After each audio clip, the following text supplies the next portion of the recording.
Coming up on Bear News, recent sexual assault allegations on a Hollywood movie producer have landed him in some deep turmoil. President Donald Trump made an announcement on the ongoing opioid epidemic. We've got all that and more on this episode of Bear News. Don't go anywhere.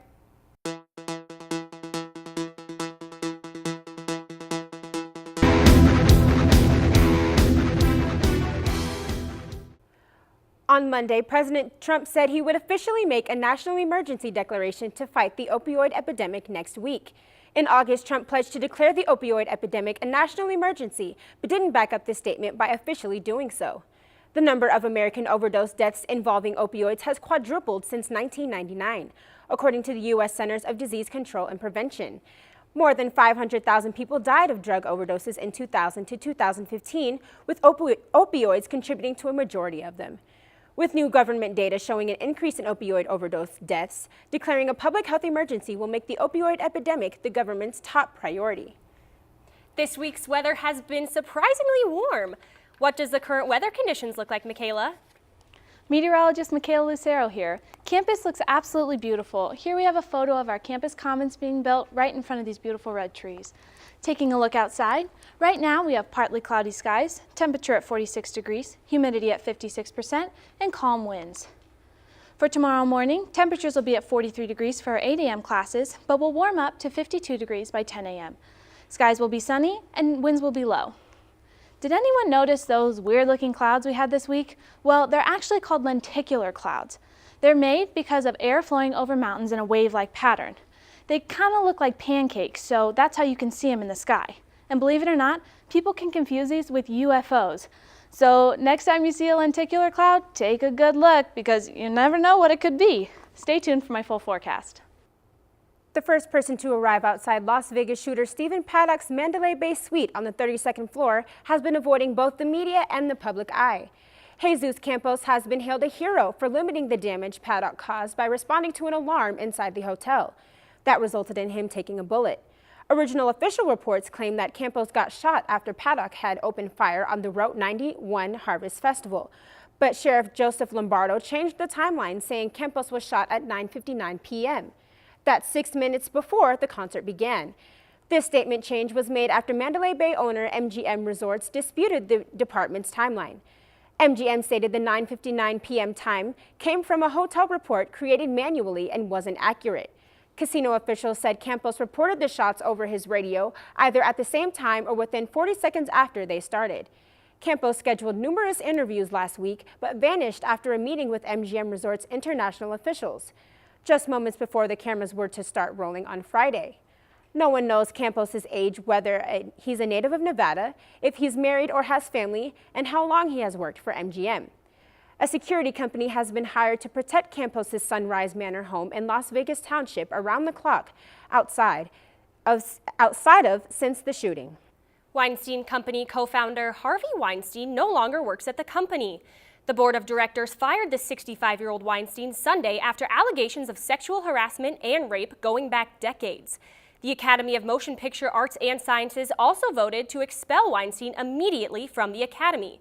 In a statement regarding the expulsion, the Academy said, "We do so not simply to separate ourselves from someone who does not merit the respect of his colleagues, but also to send a message that the era of willful ignorance and shameful complicity in sexually predatory behavior and workplace harassment in our industry is over." The Academy has only expelled one other person, Carmen Caridi, for tampering with votes for the Oscars. Over the past week, more than 30 women in Hollywood, including Angelina Jolie and Gwyneth Paltrow, came forward to accuse Weinstein of rape and harassment. Women all over the world took to social media to make a stand against sexual harassment and assault with 2 words. #MeToo stands alone on women's profiles indicating they are victims of sexual assault. Weinstein was the executive producer of more than 100 movies and television series, including The Lord of the Rings, Project Runway, and all 3 of the Spy Kids movies. Searching for outdoor gear for your next adventure, or maybe you're just looking for a fun shopping experience. As Bear News reporter Luke Mullins tells us, you find plenty of both at the brand new Shields Superstore in Johnstown. Only a half-hour drive from campus, UNC students can find a sports store that's a world of its own. The Shields Sports Store celebrated its grand opening on September 30th, and early visitors have not been disappointed. The massive sports store entertains its customers with attractions like a 16,000-gallon saltwater aquarium and a towering Ferris wheel that sits in the center of the store. Visitors are also greeted by bronze statues of American presidents as they enter, as well as animatronic versions inside. Shields isn't just about entertainment, however. The store also contains over 80 specialty shops featuring clothing and equipment, as well as vast hunting and fishing sections. And if you feel the need to let out your inner kid, Shields has its own toy section complete with a colossal bear made entirely out of Legos. If all the shopping leaves you hungry, no need to worry. Shields has that covered too. You can stop by the store's restaurant, Gina's Cafe, for soup, sandwiches, fudge, and Starbucks coffee.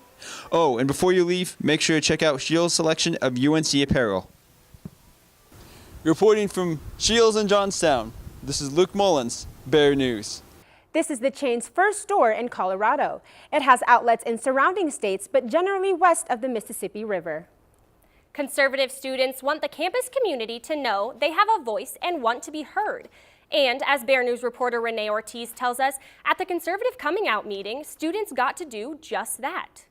I'm Bear News reporter Renee Ortiz, and I'm outside McKee Hall, where the Conservative Coming Out meeting is taking place. Turning Point USA hosted the Conservative Coming Out meeting. Turning Point USA is a nationwide conservative organization that promotes educated thinking and unity. The organization does not align with any political members or parties. Turning Point USA Rocky Mountain Area Director Will Witt attended the meeting and gave the group's mission statement. Turning Point USA is a nonprofit, nonpartisan political group that advocates for free speech, constitutional rights, limited government on college campuses. So a lot of it is education of students on the values that we represent, limited government, free markets. So we like to educate students. We get them involved on their campuses so that we're doing events like we had tonight. Tension rose around the coming out meeting because of a flyer hung around Candelaria. To rebuke its message, students hung up signs displaying outrage about the meeting's name. All TPUSA signs were taken down because the signs did not get the stamp of approval from the dean of the student's office. In spite of the difficulties, TPUSA Treasurer Jacob Howell said this event was crucial for free speech around campus. This kind of event, this is what free speech is about. Like in other countries where there's not that, you can't do stuff like this without that. And so people can come to our events and speak how they feel against it or for it. Like that's what it's for. And I appreciate that we live here and we can have things like this and people can say what they want without feeling like they can't. Students from all political parties attended the meeting. Students could share stories on why being conservative at UNC is difficult, as well as students from the left asking questions about being conservative. A common thing among students was wanting acceptance and positive dialogue among students and teachers. The event concluded with a group photo of the participants, and after the meeting was officially over, the students gathered together individually and spoke among themselves about being conservative on campus. TPUSA Chapter President Elena Erlin said this meeting was important for students and UNC. So Turning Point's purpose on this campus is to start conversation, which absolutely this is what this event has done. We have gotten people from all different kind of backgrounds and viewpoints together in one room, and we were able to share openly and civilly, and I just think that is an extremely valuable aspect to even being in college. Reporting from McKee Hall, this is Renee Ortiz, Bear News. Turning Point USA plans an NRA meeting October 20th to talk about gun control. Stay tuned to Bear News for the story. Michaela will have the full forecast right after the break. Welcome to my block party. Glad you can make it. The only triple doubles you get come with fries. Last time you blocked someone, you were online. I can do this all day. Your moves are just gay. Using gay to mean dumb or stupid, not cool. Not cool. Not in my house, not anywhere. It's not creative, it's offensive to gay people. And you're better than that.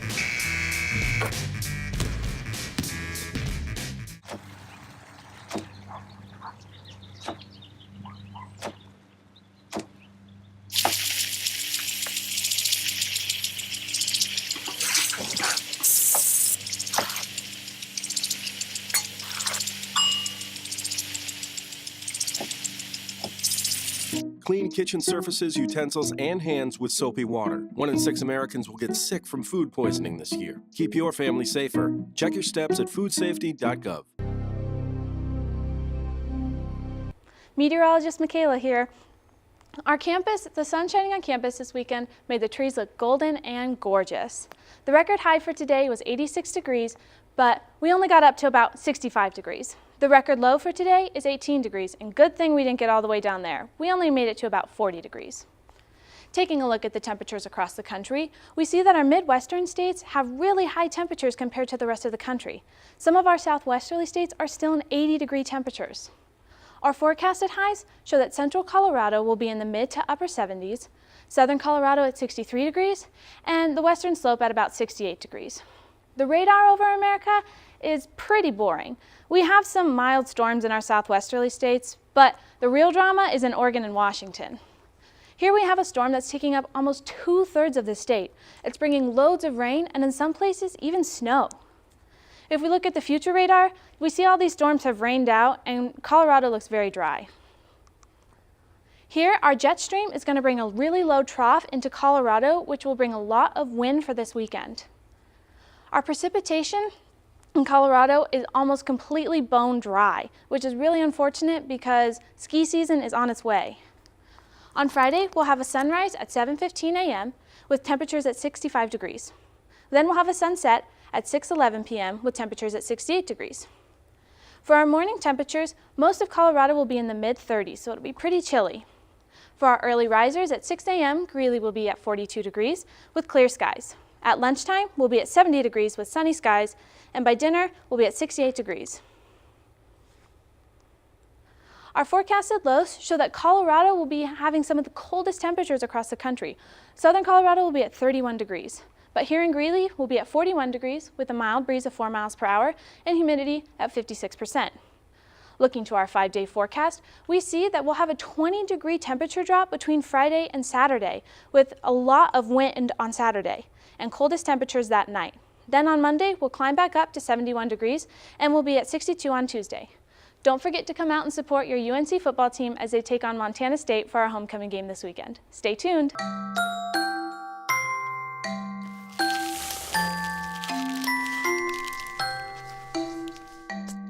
Kids will spend 8 minutes decorating their little brother.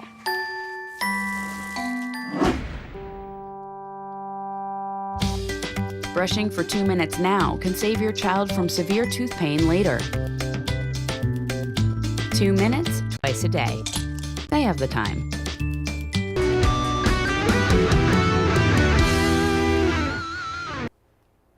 One of the most popular music venues in the world is located right here in Colorado. Red Rocks Amphitheater hosts some of the most spectacular artists and shows across the globe. And as my co-anchor Ashley Franco tells us, it's a beautiful destination.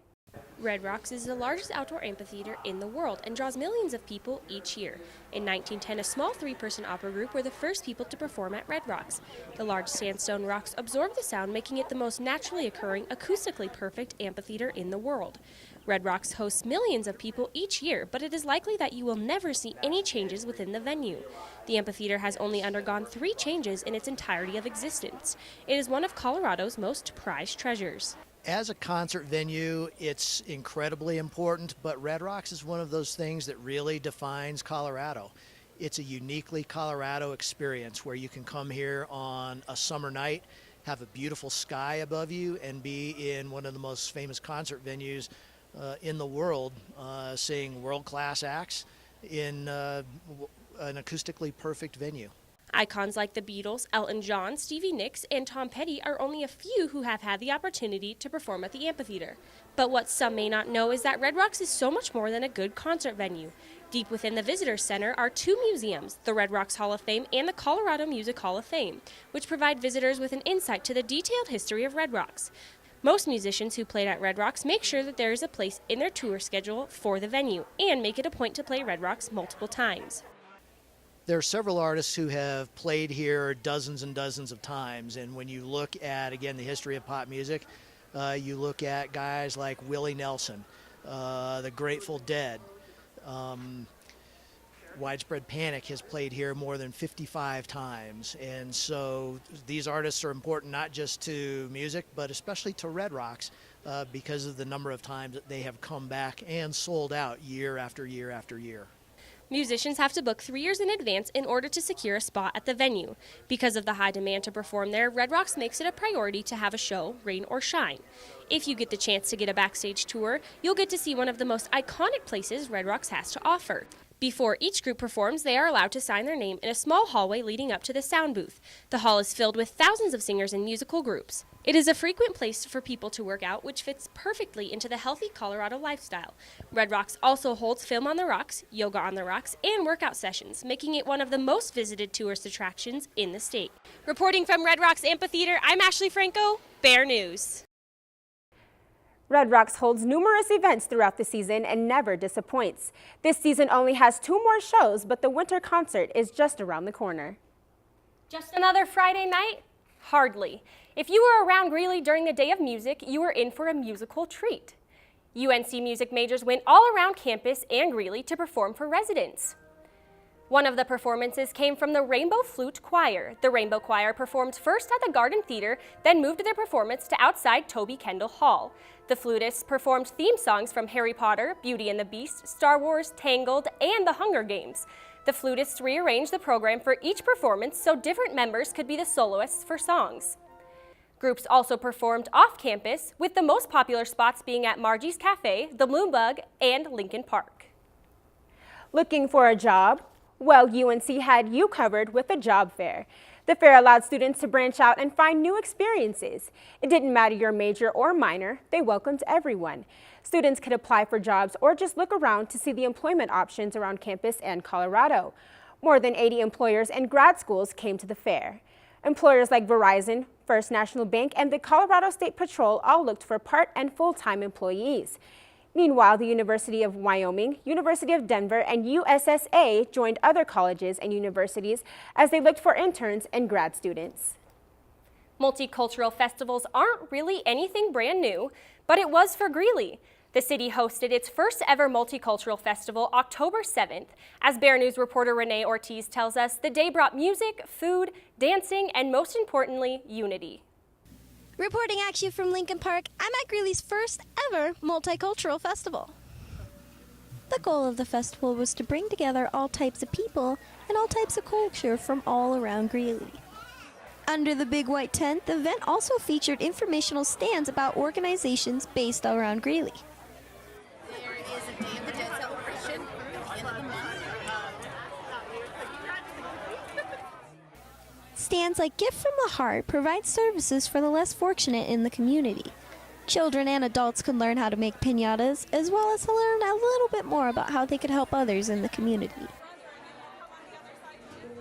Singing, dancing, and musical performances happened throughout the festival. Many included the audience participating with the performers. The citizens of Greeley collaborated with UNC to put on the event. One of the collaborators, Deborah Biller, attended the event. There are several members that are people that don't understand that this committee was put together from organizations here in town. So we are the citizens of Greeley who are actually putting this event on. And I think it's an awesome event, and we will be doing it again next year. Reporting at you from Lincoln Park, I'm Renee Ortiz, Bear News. With the festival being such a success, we can expect more festivals in the future. How better to end Pride Week at UNC than a party? What's the occasion? The Gender and Sexuality Resource Center Open House Party. And as Bear News reporter Renee Ortiz tells us, it was one great time. Bear News reporter Renee Ortiz reporting from the Gender, Sexuality and Resource Center. It's its open house and we are here to party. With Coming Out Week coming to a close at UNC, the house party was just a thing to wrap up the week. Stephen Lovelace, the director of the GSRC, spoke on why Coming Out Week is important to have for students. We did a Coming Out Day celebration because it's a great way for students, faculty, and staff to find community here on campus and to celebrate who they are, their authentic kind of coming out story and their authentic being. The house party featured music from DJ Joutskirt, and students who attended sang to songs and played games all day. Stephen Lovelace also spoke on how Coming Out Week went at UNC. We had so many people attend our different speakers and panels and celebrations, as you can see some in the background. So we had a great turnout throughout the entire week. Reporting from the Gender, Sexuality, and Resource Center, this is Renee Ortiz, BearNews. This Pride Week brought lots of unity and friendship in the community. Everyone looks for a new and innovative way to raise funds. Well, the seniors in the musical theater department found a unique and comical way to raise money Saturday night. Students gathered in the Lindo Auditorium inside Michener Library for the MTV-inspired Wild 'N Out Rap Battle fundraiser. Rap Battle participants divided into red and blue teams and had the chance to score points in a series of 7 unique rounds. To score points, both teams took turns rapping about different topics using lighthearted insults, clever rhymes, and improv. Throughout the night, the teams took jabs at each other, causing outbursts of laughter from the crowd of students. The red team took home the win for the night, and as senior Brianna Fullock explains, so did the seniors of the musical theater department who are prepping for their New York showcase in the spring. Wild 'N Out Rap Battle was to raise money. It was a fundraiser to raise money for New York Showcase, and it's a showcase that happens every year for every senior in the musical theater / acting department, and it's a very special honor. We are given the opportunity to perform in front of producers, agents, and if they like us, we have an opportunity to live and have a acting and Broadway career in New York City. The New York showcase is during spring break, and money from the fundraisers helps students with travel, room, and board. Students might have wrapped up the battle, but the musical theater department is still dropping fundraisers in the upcoming months, so don't miss out. And that's our show for this week. Thanks for joining us. We'll be back next week. Until then, stay up to date on our Twitter and Instagram at BearNews. Be sure to follow us.